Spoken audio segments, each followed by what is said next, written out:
आज हम आपको एक बहुत ही महत्वपूर्ण शिवलिंग के विषय में बताते हैं। उसे कहा जाता है पाताल शिवलिंग।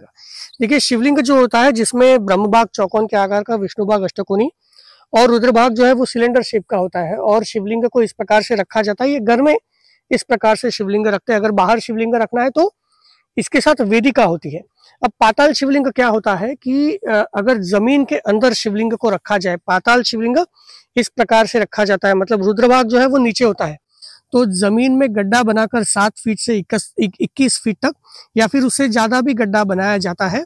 और इस प्रकार का जो शिवलिंग है ये उल्टा, मतलब रुद्र भाग नीचे की तरफ, फिर अष्टकोणी विष्णु भाग और फिर ब्रह्म भाग, इस प्रकार से वो जमीन में गाड़ा जाता है। गाड़ने से पूर्व इसकी पूजा अर्चना की जाती है। पूजा अर्चना करने के बाद फिर उसको जैसे ही जमीन में गाड़ा जाता है तो एक अत्यंत दिव्य ऊर्जा उस जमीन में, उस क्षेत्र में पैदा होती है। और उस क्षेत्र की जितनी सारी नेगेटिविटी है या फिर जितनी सारी बाधाएं उसमें से हल हो जाती है। बहुत सारी जगह पर आप देखते होंगे कि वहां पर केवल दान धर्म करने से, पुण्य करने से, केवल नहाने से भी सारे पाप नष्ट हो जाते हैं या सारी बाधाएं नष्ट हो जाती है। तो कई सारी ऐसी भारत में भी जगह है जहां पर गुड़ पाताल शिवलिंग का है। अब ये पाताल शिवलिंग जो होता है वो हर व्यक्ति को पता नहीं होता।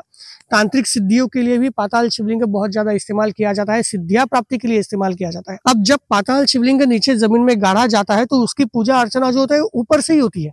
उसके लिए नीचे जाने की आवश्यकता नहीं होती, तो ऊपर से ही मानसिक पूजा होती है। पाताल से जो भी बाधाएं आती है वो रोकने का कार्य भी ये करता है। कोई जमीन हो, कोई मकान बांधना हो या फिर कोई मकान बांधा हुआ हो और उसकी संरचना सही नहीं हो, तो वहां पर भी पाताल शिवलिंग नीचे जमीन में कम से कम 7 फीट तक गाड़ा जाता है।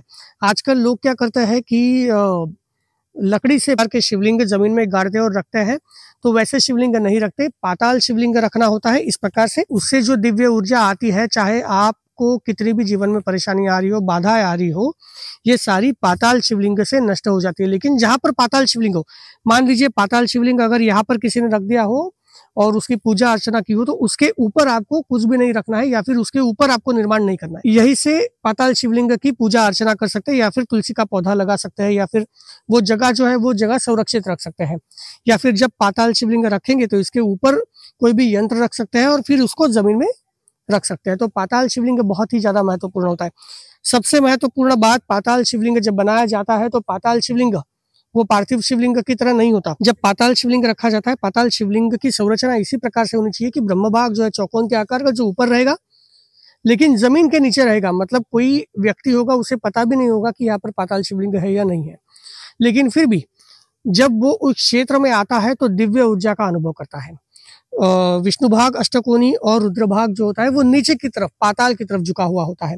रावण ने भी पाताल शिवलिंग बनाया था, बहुत सारे लोगों ने पाताल शिवलिंग, बहुत सारे सिद्ध मुनियों ने भी पाताल शिवलिंग बनाकर उस जगह को सिद्ध क्षेत्र बनाया हुआ है। तो पाताल शिवलिंग एक बहुत ही महत्वपूर्ण शिवलिंग होता है जिनका हमें उल्लेख तंत्र शास्त्रों में, गूढ़ रहस्य में भी प्राप्त होता है। और अगर इसको सही तरीके से जमीन में रखा जाए, पूजा अर्चना की जाए, तो व्यक्ति को आध्यात्मिक और भौतिक दोनों लाभ प्राप्त होते हैं।